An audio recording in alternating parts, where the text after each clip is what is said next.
I've had several requests to make a video on modal analysis. Modal analysis begins with the normal mode method, and the normal mode method is a way to write our coupled equations of motion in a coordinate system in which they're decoupled. So if we consider our equation of motion, mx double dot plus kx is equal to f of t, call that equation 1. We wish to write these equations of motion in what we call principal coordinates. And principal coordinates are a coordinate system in which the equations of motion are decoupled. Let's just underline that in principal coordinates, the equations of motion are decoupled. And I'm just going to present this to you in a series of steps. It's going to be a little bit mathematical at this point, but then we're going to end this off with an example, which hopefully will clarify everything for you. So the first step in applying the normal mode method is to solve the eigenvalue problem for the system. Now, I've shown this in several videos where we can take the free vibration problem, where we assume that f of t is equal to 0, and we further assume that the solution x, the vector x, is of the form x1, x2, e to the I omega nt. In this case, I've just assumed a 2-degree of freedom problem, but in general, this vector x can be of length n, where n is the number of degrees of freedom. As a result of substituting this into equation 1 and assuming f is 0, we end up with minus omega squared m plus k times the vector x, x1, x2 in this case, times e to the I omega t is equal to 0. For non-trivial solutions, we require that the determinant of this matrix of coefficients is equal to 0. So the determinant of k minus omega squared m is equal to 0. And we know that upon solving the eigenvalue problem, we arrive in this case at two natural frequencies, omega 1 and omega 2. And corresponding to these two frequencies, we have two eigenvectors, which we'll call phi 1 and phi 2. The superscript 1 and the superscript 2 refer to the fact that it's the first and second mode. Now the method proceeds as follows. We define a matrix, which I'm going to call phi, capital Phi, and that is equal to, we just stack the eigenvectors in here side by side, so phi 1 and phi 2. And this matrix is known as the matrix of mode shapes, or otherwise called the modal matrix. Let's call this number 2. In step 2, we make a definition that our coordinate vector x is equal to the matrix phi times a vector eta, where eta in this case of a 2-degree of freedom system would just be eta 1 and eta 2. But eta can be generalized to be a vector that has length n. We'll call that number 3. And eta is defined as the principal coordinates, or the vector of principal coordinates. Again, the principal coordinate system is a coordinate system in which the equations of motion become decoupled. We'll show that in a few minutes. So what is equation 3? Well, I can multiply it out again for the 2-degree of freedom system. That will look like x equals eta 1 times phi 1 plus eta 2 times phi 2. This is known as the expansion theorem. So taking the derivative of equation 3, this implies that x dot is equal to phi times eta dot, and x double dot is equal to phi times eta double dot. We'll call that equation 4. This expansion theorem shouldn't cause any confusion for you. It's much like in the case of 2 dimensions, where any vector r can be written as the linear combination of some coordinate times your x unit vector plus some coordinate times your y unit vector. Only in this case, we're using eigenvectors instead of unit vectors. A lot of people will normalize these eigenvectors. I don't really believe it's necessary, and certainly not in the context of this problem. So the next thing to do is to take equations 3 and 4 and substitute it into equation 1. So turning the page, step 3, we would like to substitute equations 3 and 4 into equation 1. This gives us m, and then instead of x double dot, we get phi times eta double dot plus k times phi eta is equal to f. That is number 5. Step 4 is to pre-multiply everything in equation 5, each of the terms, by phi transpose. That gives us phi transpose times m phi times eta double dot plus phi transpose times k phi eta is equal to phi transpose times f. Now, a very interesting thing happens as a result of this product here and this product here. Because the eigenvectors of a problem are always orthogonal to both the mass and the stiffness matrix, this series of operations has the effect of diagonalizing both the mass and the stiffness matrices. So I'm going to write that as follows, that I'll call this MR because it's actually a rotation. We are rotating the mass matrix, and we're rotating it so that the mass matrix is now defined in terms of the principal coordinate system, or the normal coordinates. I should mention that this operation phi transpose k phi and phi transpose m phi is known as an orthogonal transformation. If phi had been normalized, then we could say it's an orthonormal transformation. Do you guys all know what the meaning is of an orthogonal transformation? An orthogonal transformation is one in which the magnitudes of the vectors and the angles between the vectors are preserved, so the dot products are preserved. In other words, it's just a pure change of coordinate. We're not doing anything to actually affect the vectors within the system. All we're doing is writing these same vectors in terms of a different coordinate system. Okay, so this has the effect of diagonalizing the mass matrix. I'm going to write it as MR in this sort of line just to show that it's a rotated matrix. But in rotating the matrix, we are diagonalizing it. And I'll explain more about this in a second. But we've got M rotated, which is diagonal, times eta double dot, plus K rotated, which is also diagonal, times eta, and that is still equal to phi transpose F. Now, the idea of diagonalizing the mass and the stiffness matrix means if there are no off-diagonal terms, the equations are no longer coupled. Remember, it's the off-diagonal terms in these matrices that create coupling in the problem. If the mass matrix is non-diagonal, then we say there's dynamic coupling.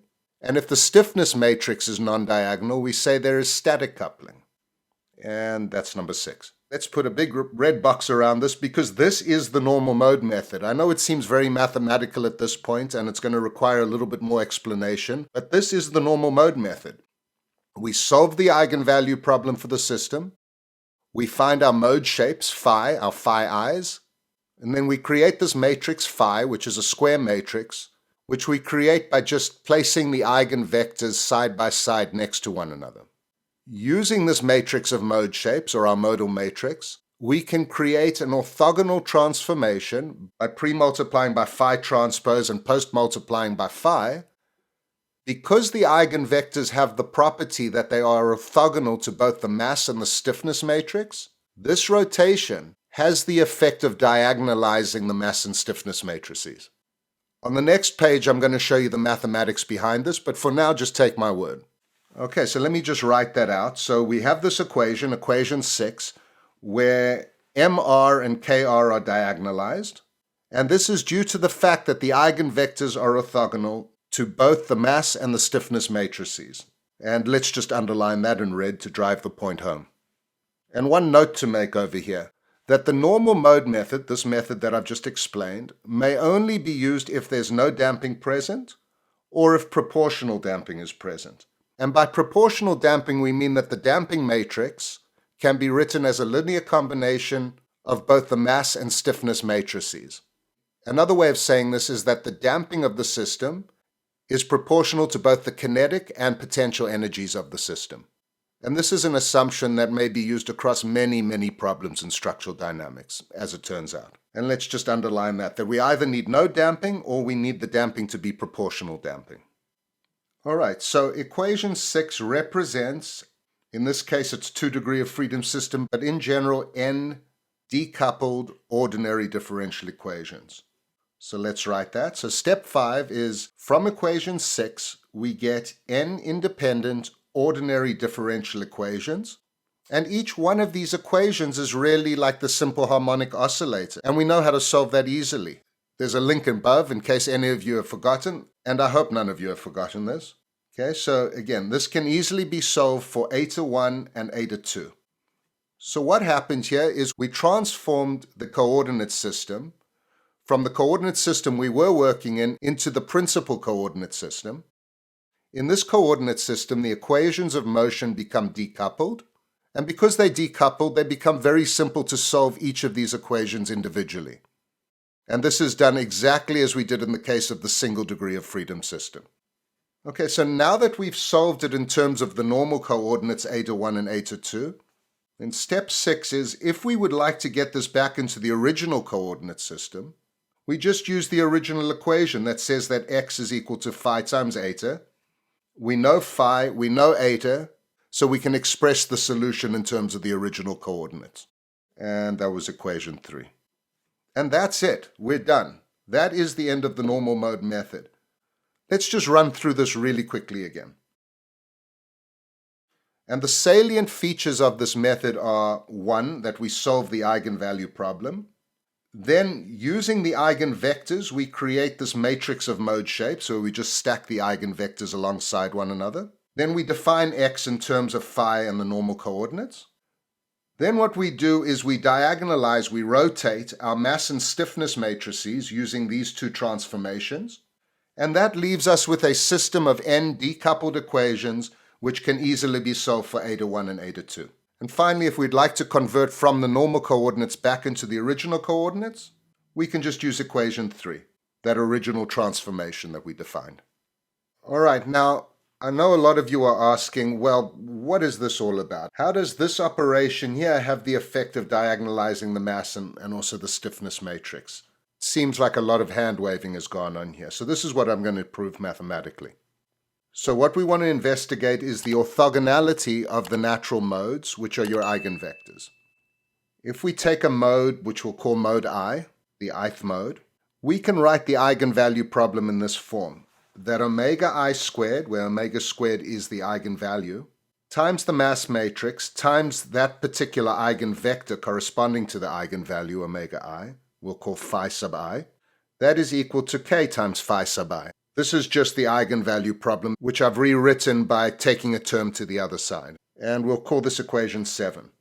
This is literally the process we use to solve for the eigenvectors once we have the eigenvalues.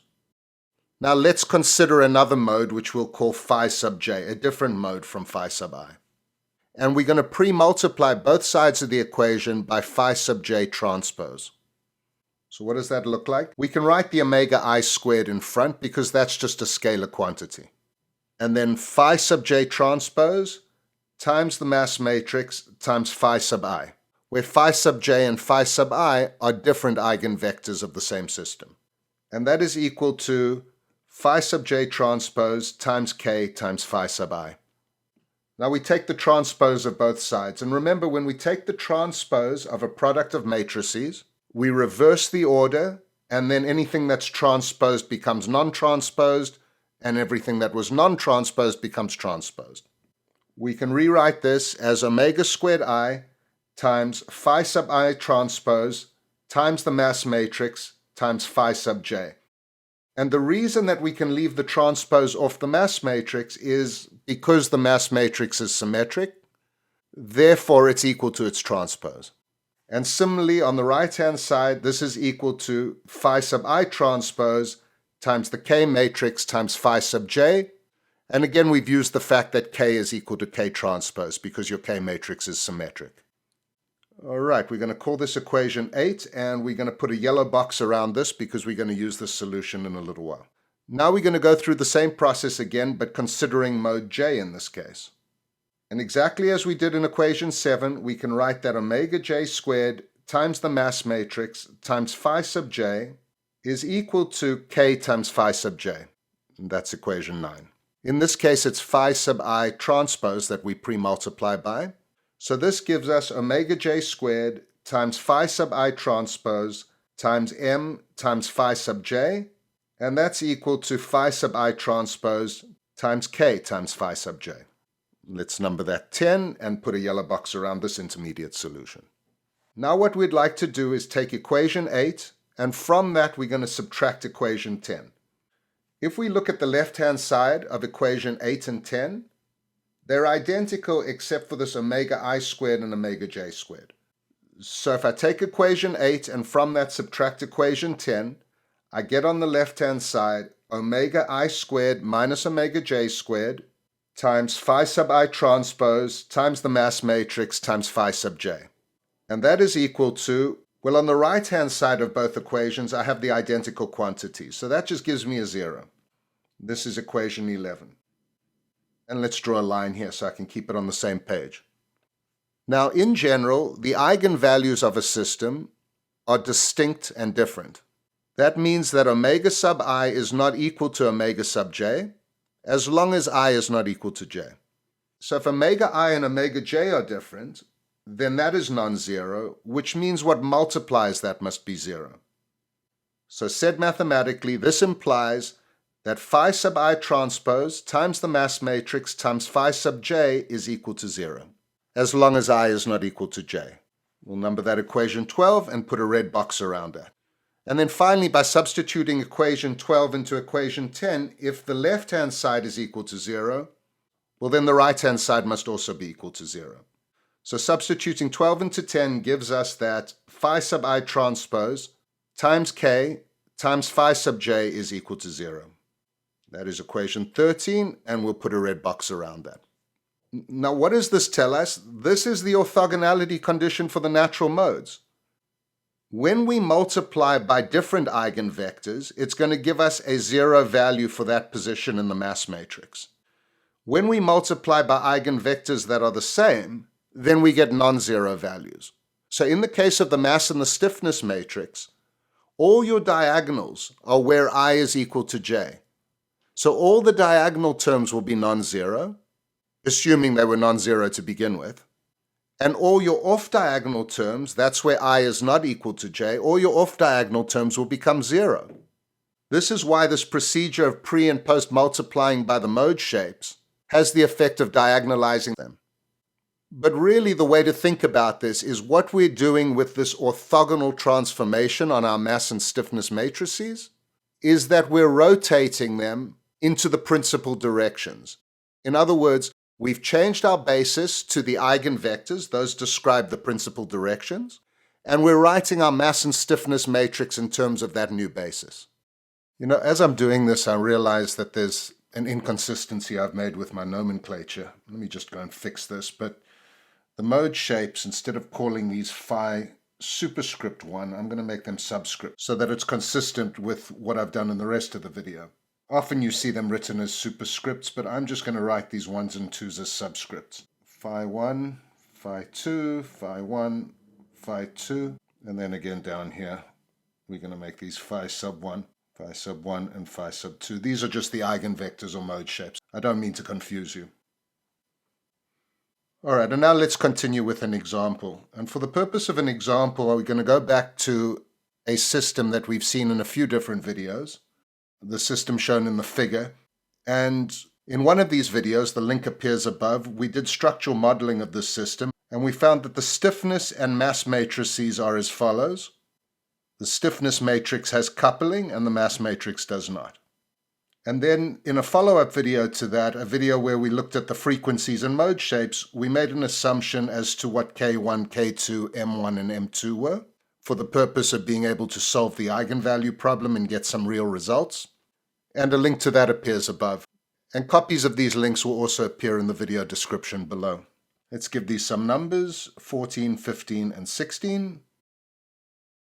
Okay, and then we solved the eigenvalue problem by assuming simple harmonic motion, and that gave us k minus omega squared m times our vector is equal to 0. And we know that this is an eigenvalue problem. In solving the eigenvalue problem, we found our two frequencies, omega 1 and omega 2. Let's give these some numbers, 17, 18. And then using these frequencies, we were able to find the corresponding eigenvectors, otherwise known as mode shapes, phi 1 and phi 2. And let's give these some numbers. All right, so let's put a yellow box around it because we're now going to use this result in order to carry out the normal mode method. So we're going to use this as our example problem. Let me just clear some space. Let's just assume a forcing function on mass 2 equal to 3 cosine omega t. For good measure, let's just write down the equation of motion. mx double dot plus kx is equal to f. And then using equations 14, 15, and 16, we can get actual values for the mass and stiffness matrix. And so the mass matrix is equal to 2, 0, 0, 1. and the stiffness matrix is equal to 5, minus 2, minus 2, and 2. And then, of course, the force vector can be written as 0 and 3 cosine omega t.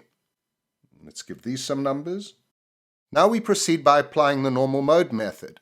And what we need to do is we need to construct our modal matrix, that is our matrix of mode shapes. Phi is equal to, then I remind you that all we do is we stack our mode shapes or our eigenvectors side by side, so that's phi 1 and phi 2, number 25. If we take our mode shapes from the previous page, equations 19 and 20, and we substitute those into equation 25, we find that phi is equal to, and then the eigenvectors. So minus 1 plus root 33 over 8 and 1. And then the second one is minus 1 minus root 33 over 8 and 1. This is number 26, and a reminder that this is our modal matrix, our matrix of mode shapes. So now we have all the pieces we need to be able to diagonalize our mass and stiffness matrices. So the rotated mass matrix, which we call M sub r, is equal to phi transpose times the mass matrix times phi, and then just plugging in the values. This is phi transpose, this is the mass matrix, and this is phi. And that gives us that MR is equal to, and I'm going to save you the math here, 33 minus root 33 over 16, 0, 0, 33 plus root 33 over 16. Okay, now that might not be all that impressive because the mass matrix was diagonal to begin with, so it doesn't seem like we've achieved all that much. However, what we've done now is we've written it in terms of the normal coordinates. Within the normal coordinate system, this is what the mass matrix now looks like. Let's put a big red box around that because that's a final result. And we proceed much the same way with the rotated stiffness matrix, K sub r, and that's equal to phi transpose times K times phi. And then again, plugging the values in, phi transpose, K, and phi, we get that K sub r is equal to, and I'm going to save you the math again, and once again we end up with a diagonal stiffness matrix written in terms of the normal coordinate system. Put a red box around it, and similarly for the rotated force vector. Now remember, for the rotated force vector, we only pre-multiply by phi transpose. And that gives us 3 cosine omega t and 3 cosine omega t. Red box around that. Let's give these some numbers, 27, 28, 29. And you know, I'm realizing I've got a sign error here, that this should be a plus sign and not a minus sign. All right, I hope you're with me. I'm just about done. Now that we've got our rotated matrices and our force vector in normal coordinates, we can go ahead and write the equations of motion in normal coordinates. So the rotated mass matrix times eta 1 double dot eta 2 double dot plus the rotated stiffness matrix times eta 1 eta 2 is equal to the rotated force vector. And notice that we now have a set of 2 decoupled differential equations. The first line, the first equation, is only in terms of eta 1, and the second line or second equation is only in terms of eta 2. And now solving this is pretty simple mathematically. We have a well-established technique for this that we've seen in previous videos. Let's just give this a number, 29. And now we first consider the free vibration problem. We know that this differential equation has a solution of the form eta 1 of t is equal to c1 sine omega 1t plus c2 cosine omega 1t. And then similarly for eta 2 of t, we get c3 sine omega 2t plus c4 cosine of omega 2t, where omega 1 and omega 2 were given previously in equations 17 and 18 respectively. Now the only thing we're missing is, in order to solve these constants of integration, we have 4 constants of integration, we need 4 initial conditions. So we're going to assume we've been given the initial conditions in the form of the displacements of mass 1 and mass 2, and the velocities of mass 1 and mass 2. So in order to apply the initial conditions, we go back to our equation from earlier that x is equal to phi times eta. We can then rewrite this in terms of eta, that eta is equal to the inverse of phi times x. And of course, if we plug the initial conditions in here, we get that eta 0 is phi inverse times x 0. And then of course, by taking the derivatives of each side, eta 0 dot is equal to phi inverse times x 0 dot. Let's give these some numbers. I think it bears mentioning at this point, just so I don't confuse any of you, that this is the solution for the free vibration problem. But since we have a forced vibration problem, we first need to find the particular solution. For this, we use the method of undetermined coefficients. If you've forgotten how to do that, a link appears above. But we first need to find the particular solution, and only then do we substitute the initial conditions into the solution in order to find the constants C1 through C4. It's outside of the scope of this video to do that, so I don't want to go through that here. But for any of you who are confused about what I've just said, you can follow the link I posted, and a copy of that link also appears in the video description below. And then finally, if we now wish to write this in terms of our original coordinate system, x, we just use the fact that x1, x2 is equal to phi times eta 1, eta 2, where we have expressions for eta 1 and eta 2 in equations 30 and 31. And that's it, we're done. Let's give this a number, 33, and put a big red box around it. We're done, that's it. Hopefully by seeing this worked example, this will clear up any confusion you might have had from earlier in the video. Anyway, that's all I want to say about this video. I hope you found something useful in it. If you have and you'd like to support this channel, there are a few ways you can do this. The first is by clicking those like buttons. This really helps the YouTube algorithm put this video in front of other people like you who might want to see it. Second, you can go ahead and subscribe to this channel by clicking subscribe below and then on the bell icon. This way you'll be notified of any future video releases. Remember that the notes for this video can be downloaded from the link provided in the description below. If you have any questions, comments, compliments, criticisms, I'd love to hear from you in the comments section below. Thank you for watching, and I will catch up with you in the next video.